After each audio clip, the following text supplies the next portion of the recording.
Welcome to this Nursing Times webinar on enhancing your continence care skills. My name is Steve Ford and I'm the editor of Nursing Times. To coincide with World Continence Week taking place in June, we've created a series of 5 free webinars which are supported by an educational grant from Essity. Intended to provide general nurses with accessible educational content, this series is designed to help you to develop your practice and improve the quality of continence care delivered to patients. Across the series, our expert contributors will explore the following key principles of continence care: male incontinence, continence and transgender people, children with complex needs and their transition to adult services, adult stroke and transition to community services, and how digital technology can help improve access and support the care of patients with continence problems. Each webinar will feature an expert nurse who will provide a clinical update on these important themes, followed by a question and answer session. You'll be able to watch back each webinar afterwards or catch up on any that you've missed. In this webinar, we'll be exploring how digital technology can help improve access and support the care of patients with continence problems. Our guest speaker is Dr. Nikki Cotterill, Associate Professor in Continence Care at the University of West of England in Bristol. Thank you again to Essity, and over to you, Nikki.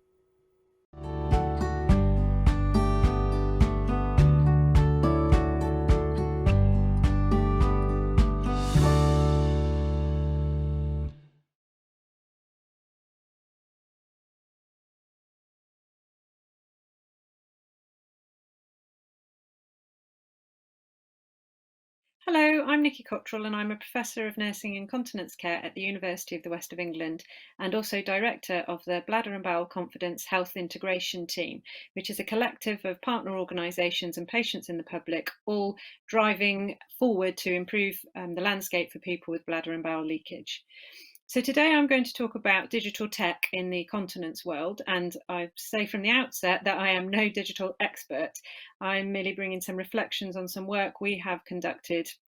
I'm exploring what we can learn about digital tech and how it can help and hinder, and then also some examples and particular example of a digital innovation that we have carried forward through BAPCON, and just provide a little bit more information about that.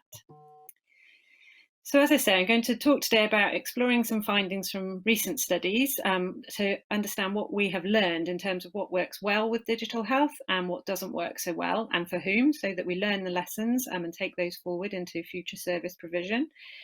Highlight a couple of examples of digital innovations, and this is very much in the care sphere rather than in the products or innovations in kind of treatments arena. And then I'm going to go through an example of an innovation and that's had some impact, the Confidence app, which was a BAPCON initiative to deliver self-help advice to people who experience bladder and bowel leakage.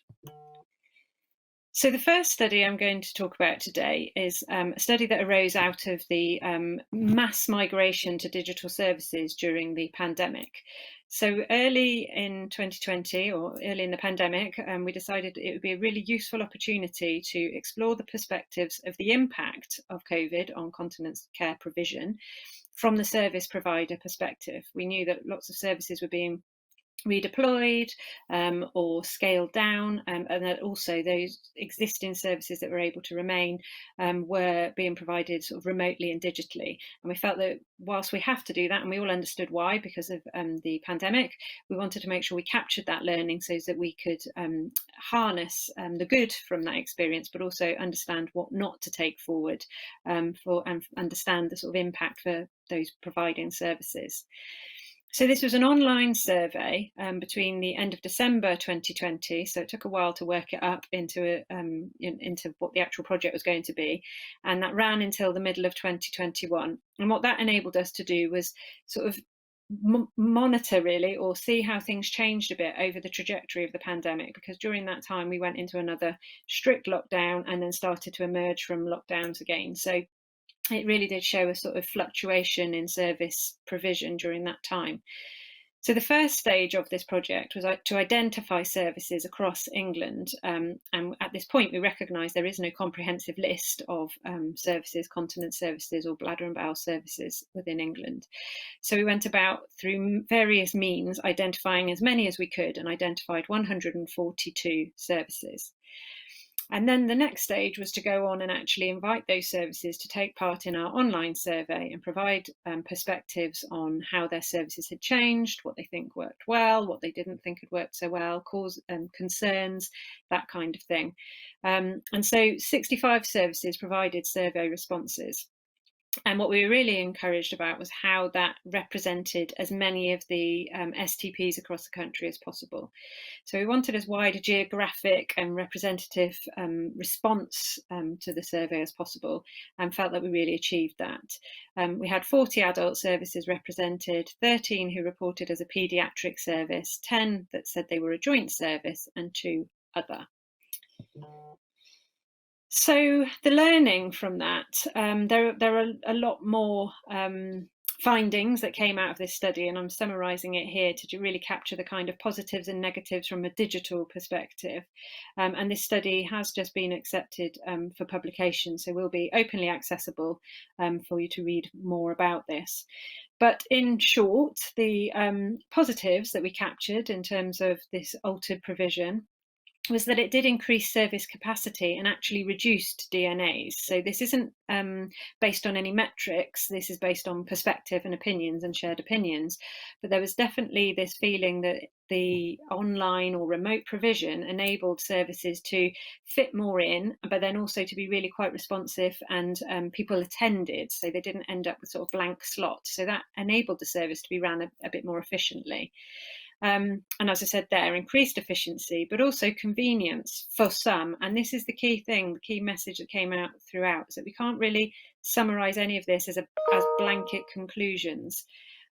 So for some, the comments were it avoided car parking at busy clinics or hospitals or things like that, or was easier than taking children out of school and that kind of thing. So it definitely provided efficiencies and convenience for some. And also increased access to care, again, for some. So those who find it really difficult, say because of mobility issues or travel concerns, it really enabled them to actually engage in a way that they might not have been able to otherwise.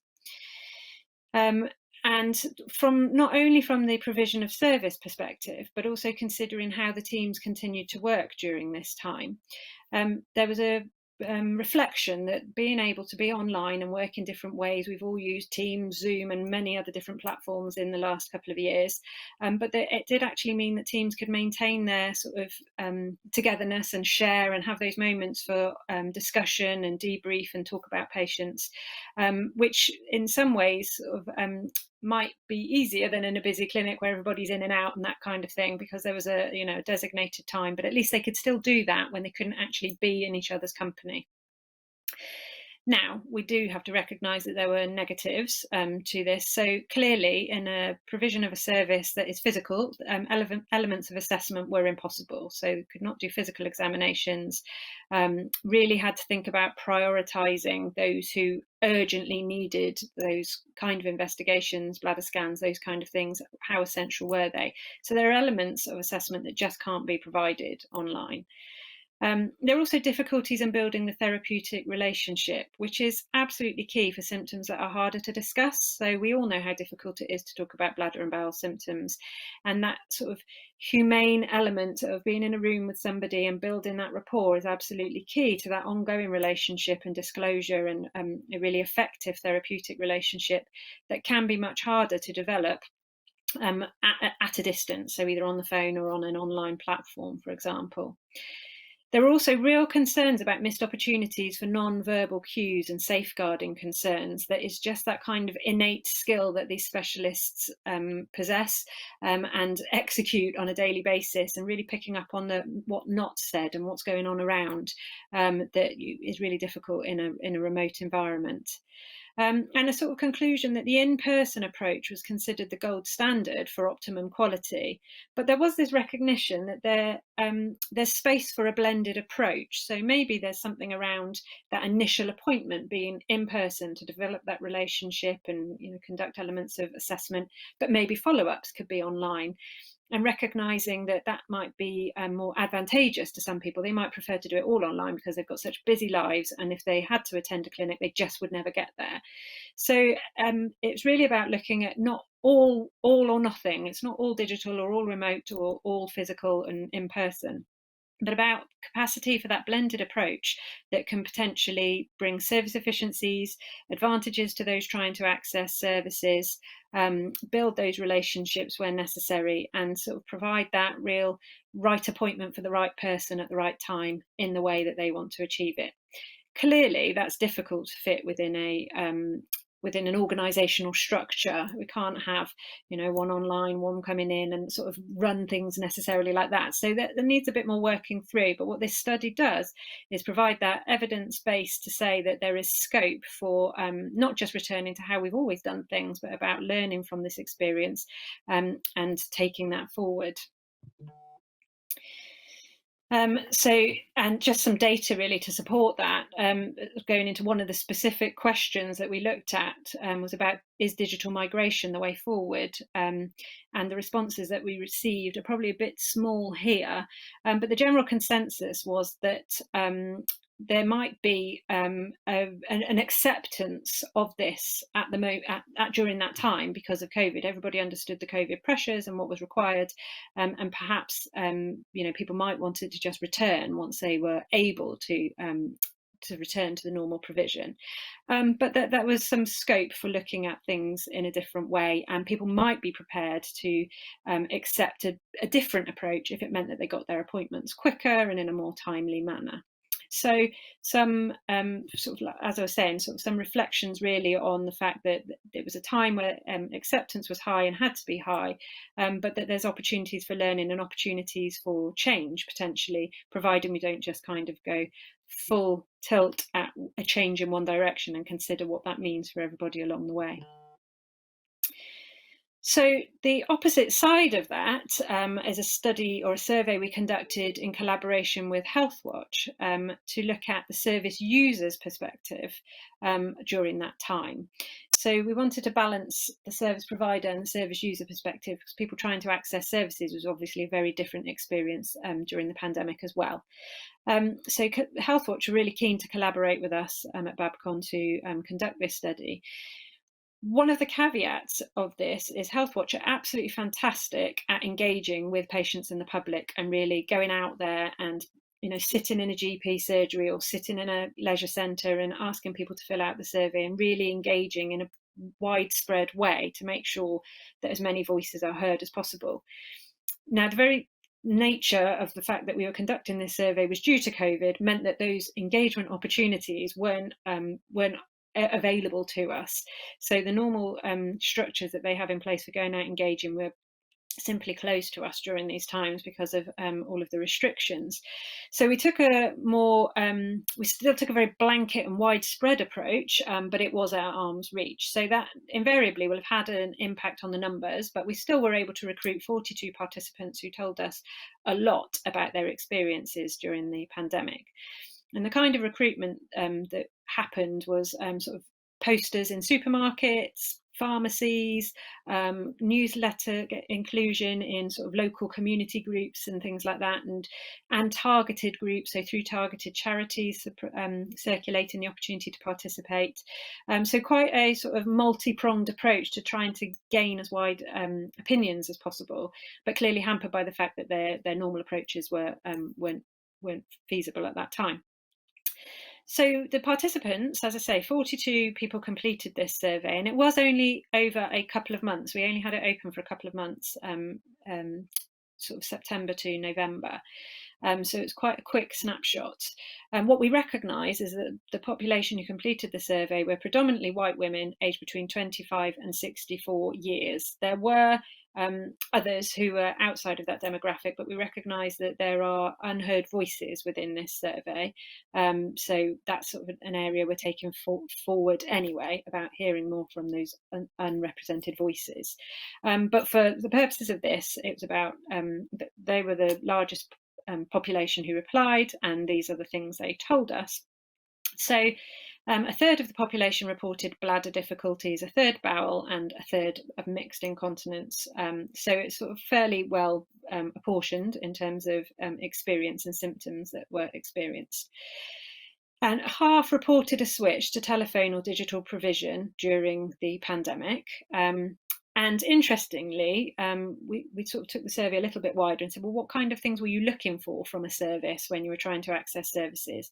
And 90% were seeking symptom management and advice, which plays into the kind of the activity when you think later on in terms of innovation and what we can do, and developing the support for symptom management and advice that might not necessarily be required in a specialist service. It might be that first line intervention that is required that people need ahead of actually trying to engage with more specialist services. So 9 out of 10 people were after that kind of first level of what do I do with my symptoms and what can I learn and what can I change to make things better.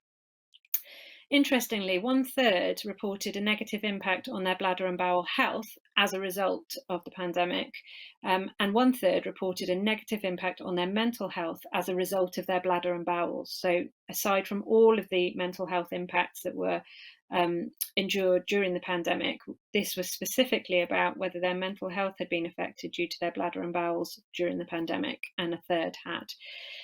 Conversely, just to add a little bit of positivity to that, there were those who reported that the pandemic had been a positive thing in terms of their bladder and bowel symptoms. It meant that they stayed really close to their toilet. They didn't have to worry about the social encounters that normally cause them so much anxiety.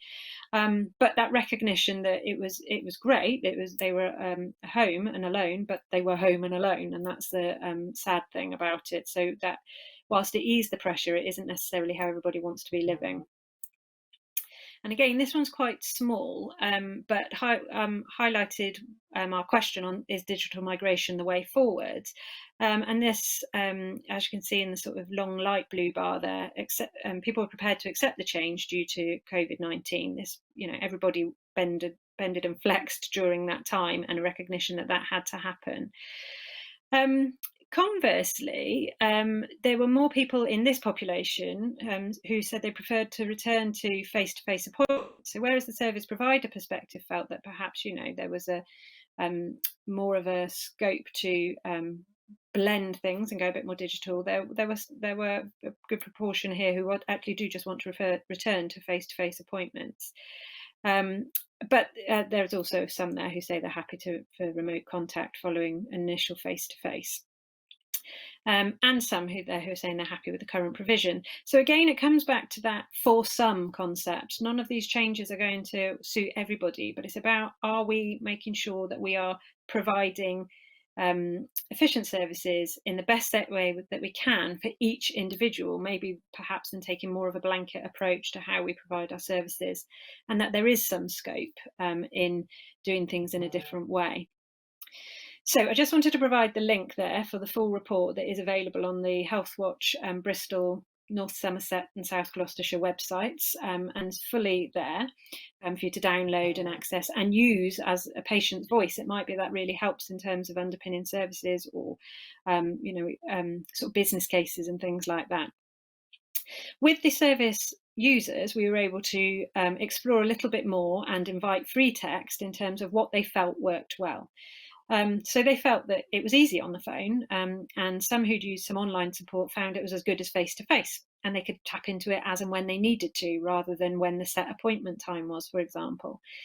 So there were efficiencies for both service providers and users, including team working, which I highlighted before. But as I've sort of tried to make clear throughout, I think it's key that we take away from this that one size doesn't fit all, and that there is space for a blended approach tailored to patient needs and digital capability. The other thing that we haven't touched on yet is the fact that not everybody gets on with these technologies and can access these technologies, and there's a certain element of digital exclusion. So that doesn't mean that we can just say, okay, we'll do all first appointments in person and then we'll do all follow-ups remotely, because that might be a real struggle for an individual who doesn't get on with these kind of technological interactions. And I sort of touched on this already now. So what doesn't work so well? And people have said things like, I'm abandoned without support. So people who felt they hadn't had any support at all during the pandemic, or that things had just been shut down to them. So not even about the digital provision. This is more about services and redeployment and things like that. And they felt that they were completely at a loss. People feeling like they'd sort of paused. They can't really move forward until they're seen. and that they feel that they're in limbo, and that they've just had to rely on more pads, as we all try to promote continence, and sort of not just relying on pads. This is a worry. And it had been hard to get them because of the difficulties in interacting with the services. And then there in the green bubble, you can see it's about somebody referring to person they care for, but it's about saying they can't use a computer and really struggle with the phone's internet, and just those really practical considerations that have to be taken into consideration when we're thinking about any changes to service or provision in different ways, because it isn't easy for everybody. It does appear that most people have a smartphone and connectivity these days, but that isn't the case for all. One thing that came throughout both of those studies from both perspectives as a strong message were the perceptions that continence is a low priority in healthcare services, and that people wanted to see this change. They wanted to see the fact that how they live with their bladder and bowel symptoms, or the people that they care for, is recognised as an important area and given higher priority in service provision. So moving on to, I said I'd mention a couple of digital continence innovations. And as I say, this is very much more about the pathway rather than treatments or products. And I'm sure you're probably very aware of a couple of them, if not all of them. But it just shows real advance in how things can change and have been changing over the years in terms of digital provision in continence, awareness, education, and self-help and promotion. So on the left is the Squeezy app, which is this wildly successful app to support pelvic floor muscle training, and provides reminders and notifications, and kind of is that, because we all know the struggle is trying to keep going with these kind of things, and it's a behaviour change, whereas a nice little reminder on your phone can help you to think, oh yes, I must do my exercises. So it's been an enormous success, and most people working in this field have heard of this by now, but if not, please do go and look it up and see what it's all about. Another innovation in a slightly different way, so it's not an app or anything like that, but it's a model, the Collie model, that has been promoted, and it's a pathway essentially in terms of understanding urinary continence assessment, treatment and management. So this is not anything to do with fecal incontinence, purely focused on the bladder, but it enables people without specialist knowledge to be able to work through the pathway and start to understand what's going on for that patient and what might the next steps be, and provide more generalists with the power and the knowledge to be able to do something a bit more specific to help individuals with bladder leakage. And then the third one is the one I'm going to now provide a little bit more detail about what difference it's made and what we did, because that's the one that I led the development of, which is the Confidence app, which is from the Bladder and Bowel Confidence Health Integration team, and a widespread national team of experts and patient and public input that we'll go into, but really an amazing collective effort to put self-help and advice into the palm of the hands of people who experience bladder and bowel leakage. So the background to the app is that we all know bladder and bowel symptoms are widespread, but that a lot of self-help conservative strategies are well evidenced and can help. But that gap exists where health seeking is poor. These symptoms are really difficult to disclose. People put off talking about it for years, often until the point that it can't be ignored, and then things have sort of deteriorated. And so normalisation and acceptance of these symptoms are high. It's those kind of comments I'm sure we've all heard about. It's just what happens. It's just what I have to put up with. And what we wanted to do with this app was bridge the gap between the evidence-based advice and guidance and the people with symptoms who could benefit. And so that's where it squarely sits. We appreciate this is an app. It doesn't bridge the gap for everybody. I've just said about all the people that digital doesn't work for, and that we don't all have phones, we don't all want apps. But it's a tool in the armory to be able to provide that information and advice for those who are app using audiences, and really provide a wealth of resources to them discreetly. They haven't had to disclose to any healthcare professional. And What was so lovely about this project is that it was patient initiated. Back in 2018, I held an engagement session with patients, public, multidisciplinary experts, all different backgrounds essentially. And it was all just for people who had an interest in making things better for people with incontinence and difficulties with bladder and bowel leakage. And one of the key things that came out of that engagement session was that we needed to increase public awareness and increase the focus on self-help and empowerment to improve symptoms and provide this proactive approach to promoting continence. And out of that came the app. That was seen as the one way of really focusing on this and doing something that might make a difference. So, as I said, the app is an evidence-based resource for all.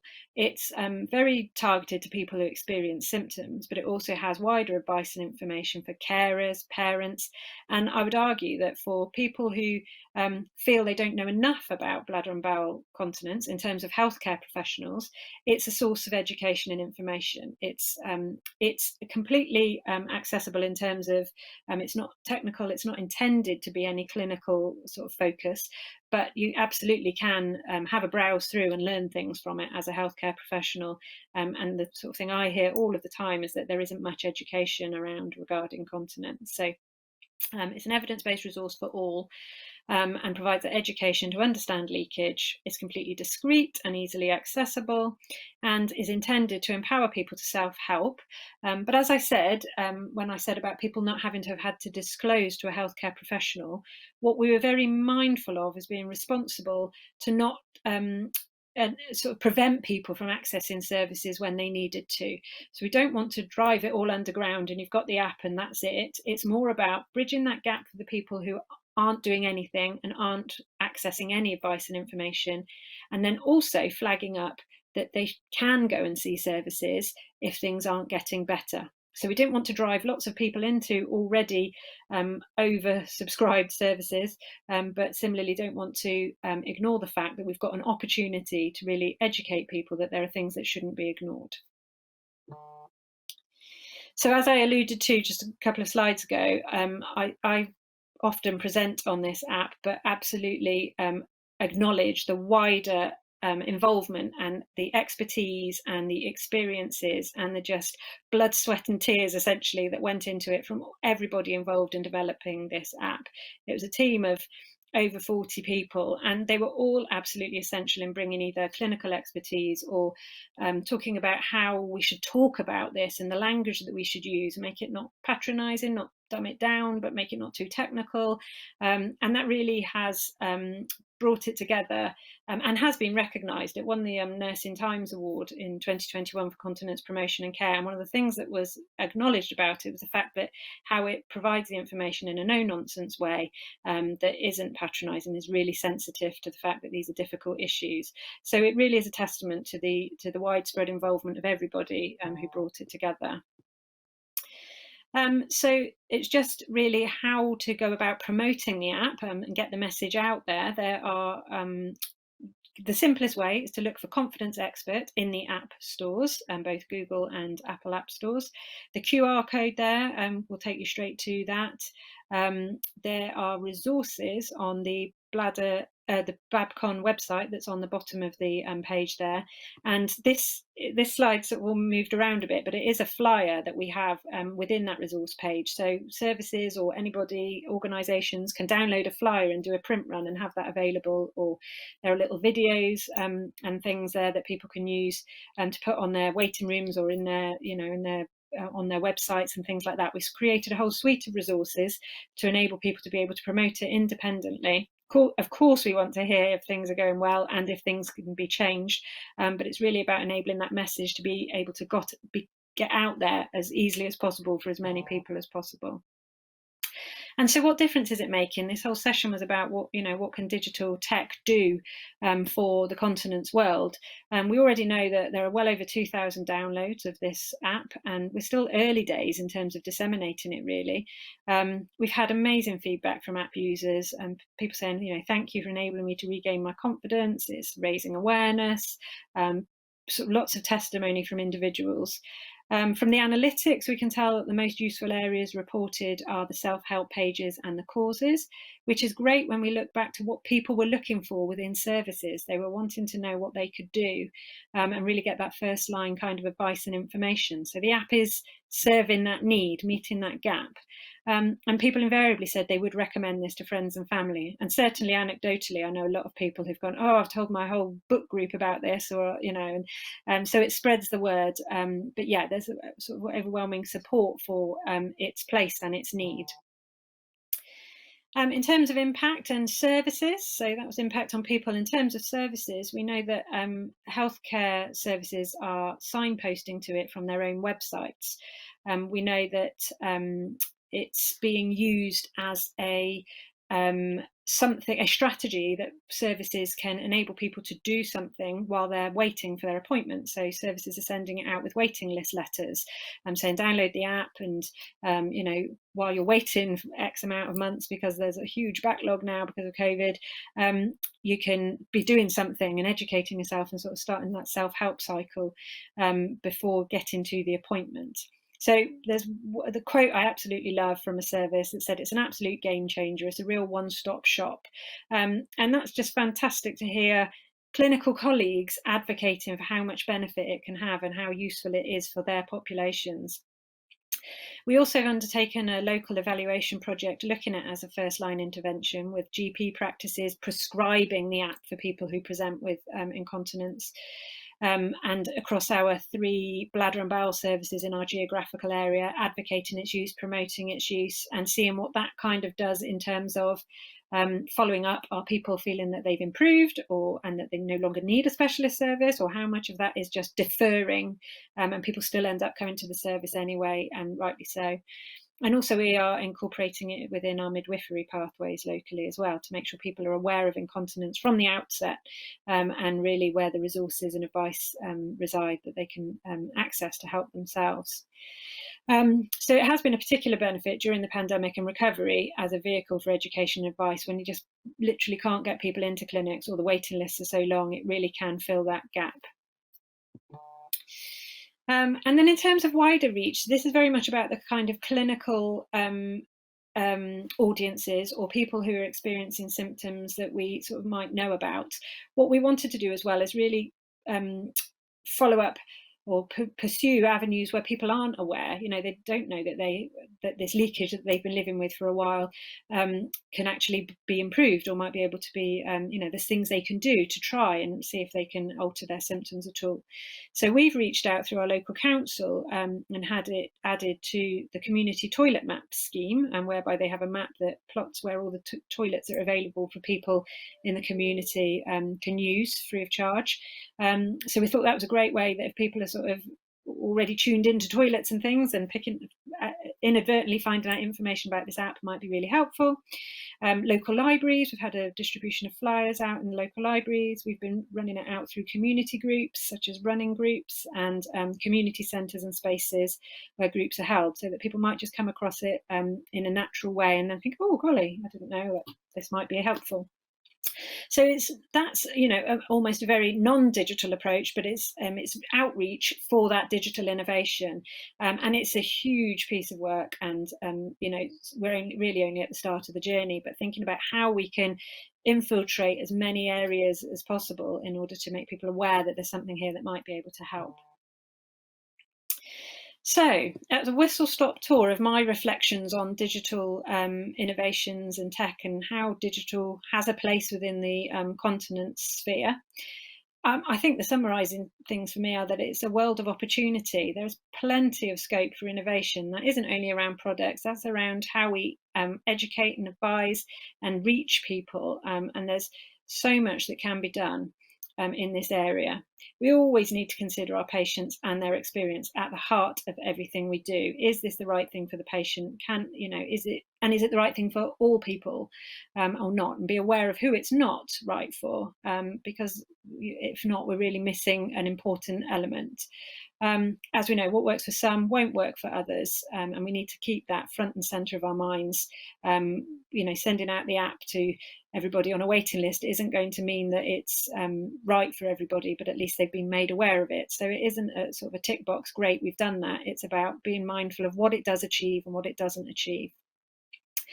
So I think it's about embracing and questioning the options. It's about enabling access in many and varied ways to continence self-help, treatment and support, to enable as many people's symptoms to be improved as possible, or to be well managed if they can't be cured or improved. And thank you.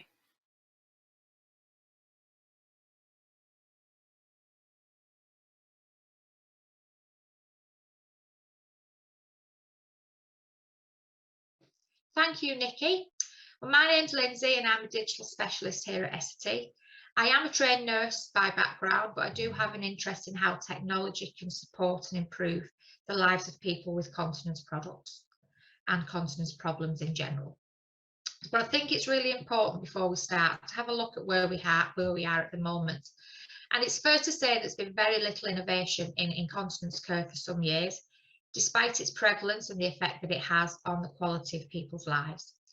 The NHS 5-year plan highlighted the need to embrace digitalisation, but despite this statement, the market has really been quite slow to react. The main area in which we see digitalisation is in diabetes care, and the wearable glucose monitor has revolutionised that, and we see it used quite regularly now. The ex-Prime Minister Theresa May, she quite proudly shown her device when she met Donald Trump. But bladder and bowel field, it does have some digital technologies, but these are mainly used in diagnostics in the form of a wireless capsule. These can be used to diagnose problems in the intestines by sending images as the capsule passes through the gut. But they are small and they are expensive, so we do really see them used in the regional treatment centres. But for urinary incontinence, apart from manufacturers improving the performance of products and the materials used, there hasn't really been any innovation since the launch of pull-up pants and belted products. But if we look at our everyday lives, technology is present in everything we do. Our mobile phones are more like mini computers, and our watches do much more than tell the time. As consumers, we have embraced these changes, and many of us want the latest things. We want to be the first to experience new gadgets, so the first to get the new Sky TV. People can queue up overnight for the latest iPhone or PlayStations. And we are a generation used to having information at our fingertips. We actively go looking for information, so we question more, we expect more, and as a result, we demand more. We're also conscious of the impact of what we do on the environment and the effect that that has on future generations. So with health in mind, gone really is the attitude of doctor knows best, and it's been replaced by a generation who are not afraid to ask for second opinions or to look for products and wonder what could be better. The healthcare landscape has also changed rapidly over the last 20 years. We have an ageing population and a decrease in care providers, with a skill gap and staff shortage. So basically, there's not enough people to deliver on care demands. We see a shift to caring for our own loved ones at home, with the NHS realising that it's actually more cost effective to focus on prevention rather than cure. So how can digital technology help? Well, post-pandemic, we have seen a wider use of applications across the NHS, with the emergence of things like virtual wards. This type of technology supports the shift from specialists to consumers. And it's because of this shift that we at Tenor have embraced the opportunity to support the family by developing a support app. The Tenor Family Care app is available in the App Store and Google Play, and it's free to download. It allows us to have a dedicated place to share care for a loved one with our family members, so you can diarise appointments, set each other tasks and reminders, as well as accessing up-to-date advice from experts. The app is dedicated to the use and the care of a loved one and removes the risk of missing things if you're using social media applications like WhatsApp or Messenger. Tenor also have a digital solution designed to support urinary incontinence. from assessment with Tenor Identify to management with Tenor Smart Care Change Indicator. And if you didn't see our sessions that we did last year, you can watch them on the link below. This product is used with existing Tenor absorbent products and will help the caregiver to decide when the product needs changing. It leads to an improved quality of life for individuals and gives peace of mind to the caregiver.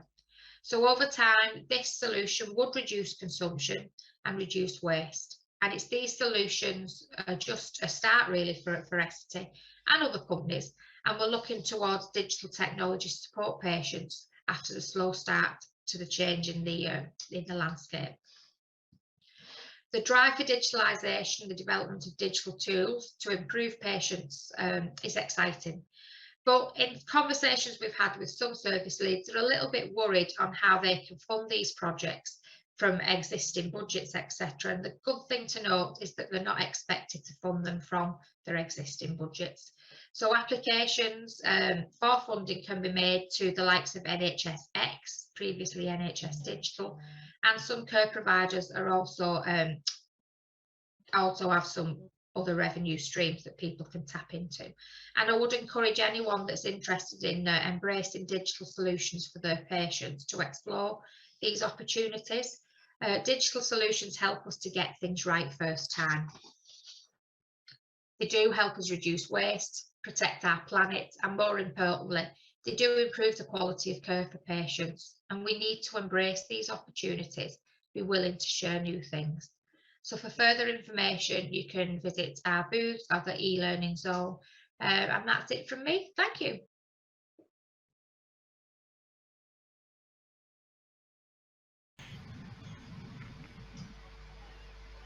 Good evening and welcome to the live element of tonight's webinar. It's our Q&A session. So thanks very much for watching the presentations, and if you're returning today, for your engagement and great questions throughout the week.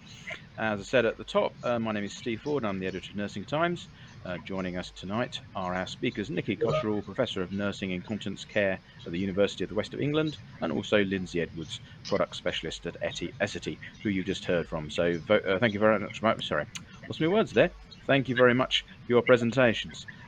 So, audience, now is your chance to ask us any questions that you have on digital technology and how it can help continence patients or problems or care in general.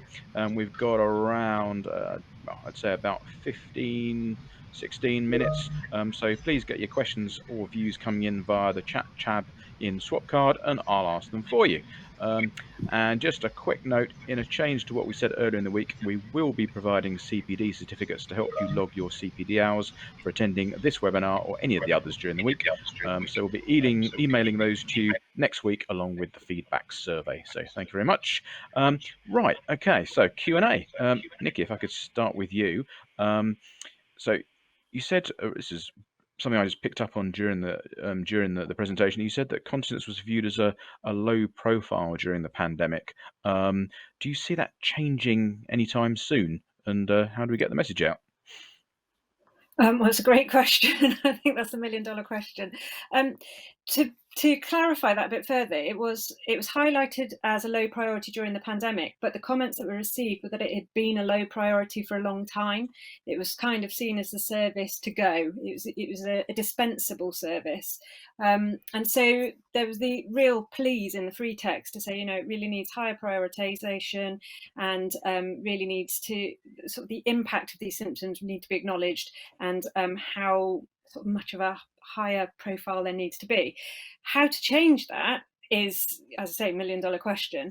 So the kind of work we're doing is a lot of putting that patient's voice into reports.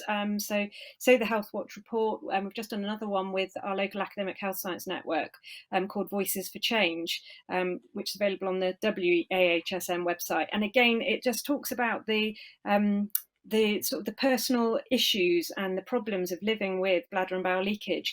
And it's about using all of this evidence strategically, I think, and looking at policy and looking at driving up those services in terms of affecting that change. It needs to be a real cultural change and a real recognition of how how much of an impact actually prioritising these services could have. It's not only about the bladder and bowel leakage, it's the physical and the mental health impacts that go with living with bladder and bowel leakage. So it's an ongoing, enduring drive of mine, and I think it's multi-pronged, but certainly that's what I want to see happen. Yeah, fantastic. Thank you. So, sort of returning to the sort of the theme of tonight, I guess. What with the apps and pathways and other things, in some ways, I suppose you could view the pandemic as representing a jump forward in some ways in continence care. Would that be accurate?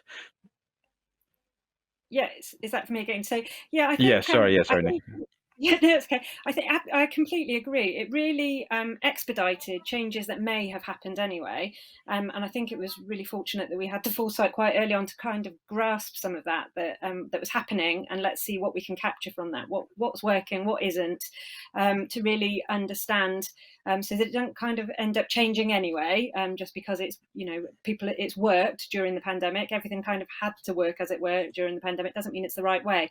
So, but yeah, it's certainly expedited changes. Just how we all work and use different platforms and engage with patients just changed so quickly that it would have taken such a longer time under normal circumstances. So it's almost a fortuitous sample of seeing what happens in a unfortuitous circumstance. Mm-hmm.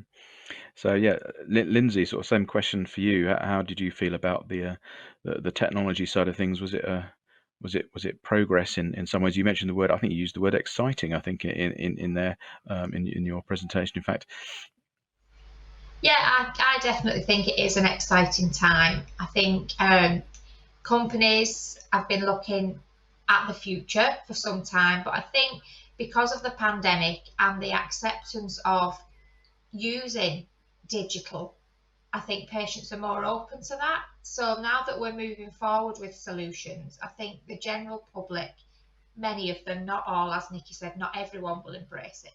But I think the generation that are coming through will definitely be looking at, what is the new technology out there? What can I use to improve my quality of life?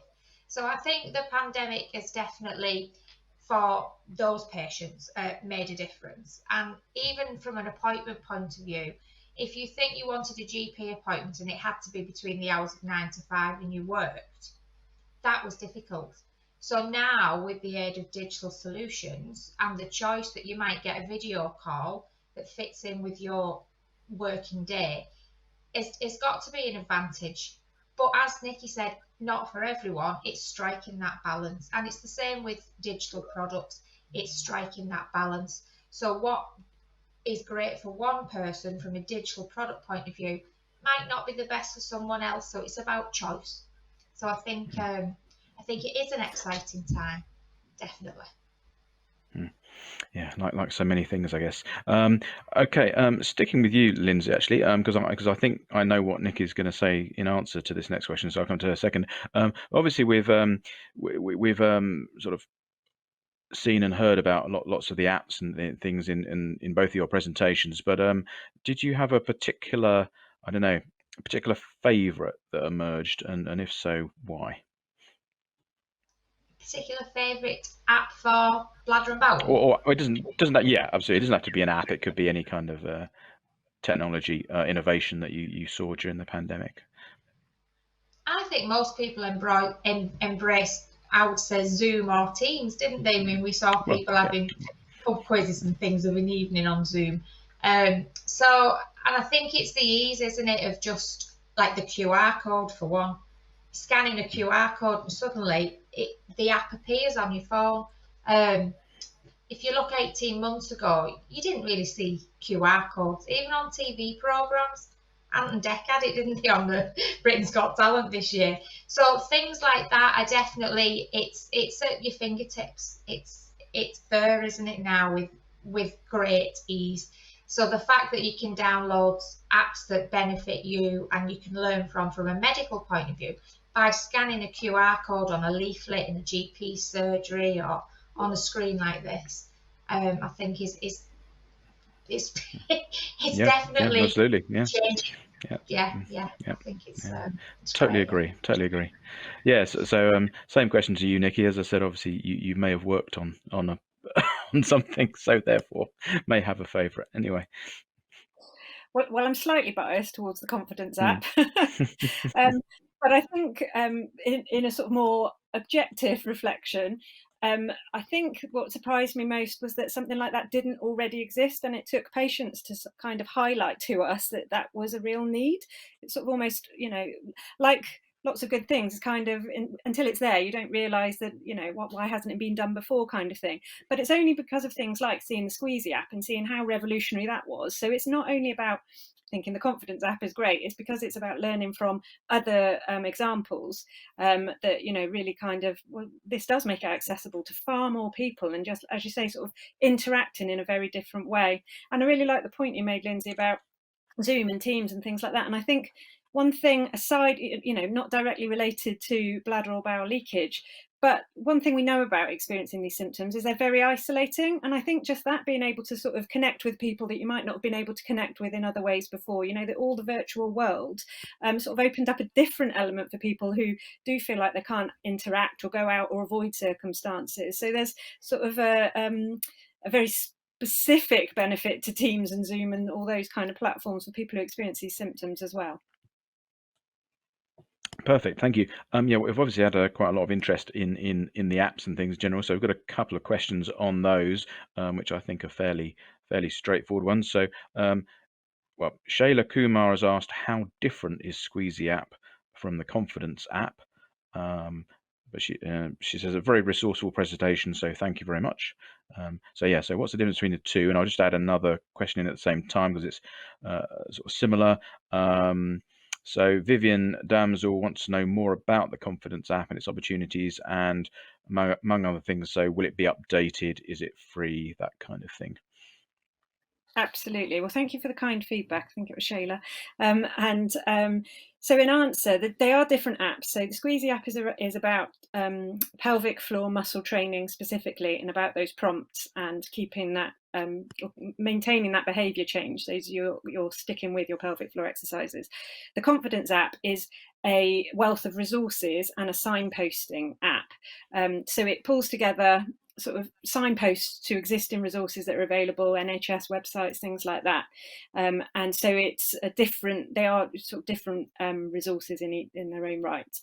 In terms of knowing more about it, it is entirely free and will always be free. Was there further about in terms of finding out more updates and things like that? Updates, yes.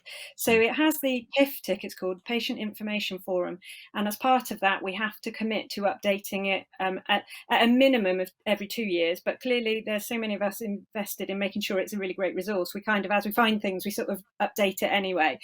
So it's an ongoing update process. It has also just gone through the NHSX digital technology assessment criteria, which again makes sure that from a safety point of view there's a updating process and that we meet all those kind of criteria.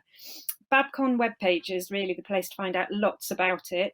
There's a resource page specifically and things you are very free to use, download, but also make contact with us and say if there's other resources that you think would make it more accessible to more people. We just want to get it into as many hands as possible.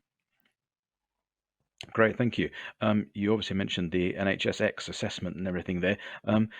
Just in terms of technology and the NHS, how easy or difficult was it to get something like this into the NHS once you'd had the good idea and got everyone on board with it and everything else? Well, that's a really good question because I don't think we have nailed that part yet. So it's almost every part sort of unlocks another door. So we've got the DTAC criteria now. That leads to it apparently being surfaced, it's called, within NHS websites, so that it becomes visible because it meets the right standard. I'm still pursuing those discussions as to how you get it surfaced. Does it kind of, do all apps that have got a DTAC certification suddenly come across somebody's radar who populates it on websites, or is it about finding the right digital lead in a clinical area? So, and we've been supported with the APPG about exploring how that happens. So I'm finding out, but it's a learning curve. I'm live my life in nursing research, so completely different to somebody who perhaps works in app development all the time. Great, thank you very much. And obviously, you mentioned the Nursing Times Award. I can't let you get away with that about saying what that was like. Was that a good thing to win? And would you recommend entering to other people? Absolutely, and absolutely. It was a phenomenal evening. It was just beyond to win it. It was just beyond expectation. And what was really lovely is we had a couple of our patient and public contributors who had helped to bring the app together, who were able to attend the ceremony, and it was just so lovely to see everybody smile on their faces. It was just a wonderful evening, a lovely celebration of all that hard work that had gone into developing that.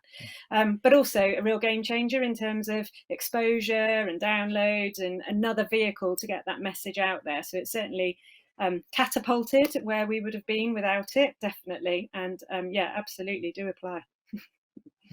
Great to hear. Great to hear. Lindsay, I'm going to turn to you now. We've obviously heard about the blended approaches and technology continuing and things like that. But from what you've seen, I mean, obviously we've discussed Zoom, we've talked about apps. But do you think there'll be any particular type of technology in terms of bowel and bladder that we'll stick with, that we'll keep using long term? Do you think? The solutions that we're launching, particularly now, like our tenor change indicator, which we will also be having available through our family care app for the individuals looking after a loved one at home. I think that device will make 100% different to someone when you're caring for them at home. So if you are using the device and you're using it with an existing tenor product, it can send a notification to your mobile phone to tell you how much urine is present in a pad. So if you're working and also trying to be a carer at the same time, and you feel I can't nip to the shops because mum might be wet, you can leave the house. You can have that reassurance that actually I can check on the app. I can make sure that mum's not lying in a soaking wet bed, or so I think that type of thing will make a difference to you as a carer looking after a loved one. And that solution is also available in care homes, and we expect that again, it will reduce waste and things. And we know there's a big drive, isn't there, these days, on cutting down on waste and sustainability. So I think the generation coming through that are looking for these sustainable solutions will be looking towards something like this. So I think once they're embedded into practice, I think they'll definitely be there for the future. Great, thank you very much. And back to you, Nikki. Just to ask, is there anything that you're currently involved in that's particularly exciting in terms of research that you can tell us about? Could be, well, technology. Yeah. Yeah, it's probably not so much technology, actually. We've got a big project at the moment that's National Institute of Health Research funded to look at continence promotion in the community pharmacy setting. So an innovation in terms of a different setting, but not necessarily technology yet. But again, that's going to involve a lot of stakeholder engagement and also patients and the public. So who knows what kind of innovation there might be called for out of that might be tech-based. But that will be a really exciting project about developing some sort of framework that is kind of fit for purpose, rather than just say, oh, we could do more in community pharmacy and drop something in. We're actually in the stage of developing what that might look like to make it fit for purpose on many levels, such as commissioning, how it aligns with existing services, that kind of thing. So it really adds value to where people are going in and buying products and things. They might actually end up realizing they can improve. So it's about exploring that. So that's a really exciting project at the moment. Perfect. So we're not that far to go in terms of time. So I'm going to put you both on the spot now, you'll be pleased to hear, and ask you basically what your take-home message is for the audience in terms of, well, I say we're at the end of the week, it could be on continence in general, just happen to be technology, but obviously that's what we've been talking about. So yeah, Nikki, I'll pick on you first. What's your take-home message for the audience tonight? So I think it's spread the word, get people talking about bladder and bowel health, download the Confidence app, and enable people to self-help and be empowered and make a change. Great, thank you very much. And Lindsay? Yeah, I agree. I think it's ask questions, break that taboo, talk about it, look online. There are solutions. Like Nikki said, the Confidence app.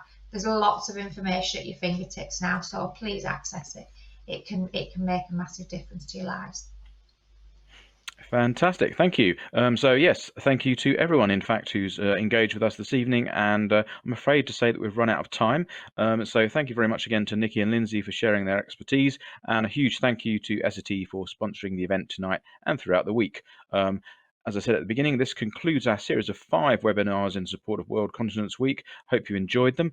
Don't forget you can watch them all back. So there's the one on male incontinence, continence and transgender people, incontinence in children, the transition to adult services, stroke and incontinence, and obviously the one you've just seen on technology. And also you can visit the Nursing Times Clinical Zone on continence too. So goodbye, and thank you very much for taking part.